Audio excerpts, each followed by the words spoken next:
back there. Oh boy. Well, actually that would be a miner and his laborer. And throughout the anthracite region here, the hard coal region if you will. The anthracite-fired region of Pennsylvania on this planet Earth we call the globe. I'm going to listen to that crack up. We're going to be throwing out a lot of inside jokes. You'd have your miners and your laborers. Every miner would be assigned a laborer, and he'd have to pay his own labor throughout the region here. A lot of them were actually just contract miners, and then they'd pick up a laborer along the way, a younger guy. They were teaching the trade, if you will. So you have your miner and your laborer, and the miner would do a lot of the skilled work, setting dynamite charges, stuff like that. The laborer would do anything unskilled or anything the miner wanted him to do. So right now they'd be setting up their drilling for their blast at the end of the day. And as you guys, I'm sure, all know, and the anthracite and any kind of coal before machinery, and even today, because we don't have that machinery here in the anthracite still, you use dynamite to blast the coal out. And in this coal vein here, because it's 8-10 feet thick, you usually make one dynamite blast in this vein, and have enough coal we blast out of the vein to meet your quota for the day. You'd all have a quota, and so usually you blast at the end of the day. If you can make that quota with one dynamite blast, you blast at the end of the day. Why would you do that?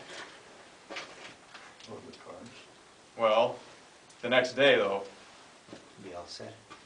it'd be set, but we'll be settling through here overnight. Yeah, dust. You can imagine, it's incredibly dusty after a blast. And you have, we call after damp from the explosives, just the carbon monoxide from the explosives going off. You want that to ventilate out of here, so you let it ventilate out overnight. And then in the morning, you come back in, your coal pile will still be sitting there from the night before, but you know, first thing you do is take a look at your top rock there.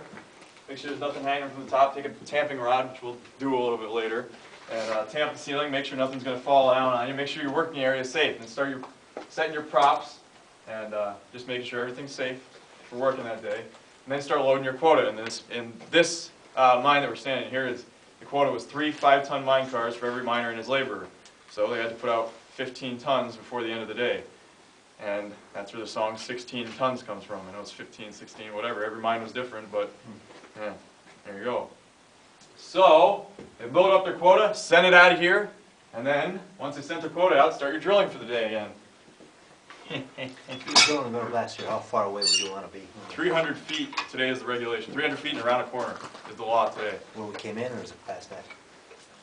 Oh, I'd probably just go back there in the rock tunnel somewhere. Yeah, probably back where the man trip is. Yeah, about where the man trip is. Yeah. And it's got to be around a right angle, around a 90-degree corner. Yeah, so that wouldn't technically be illegal. You'd have to Yeah. go. I'd just go down the rock tunnel somewhere, set her off. I should just hide behind the barn door there.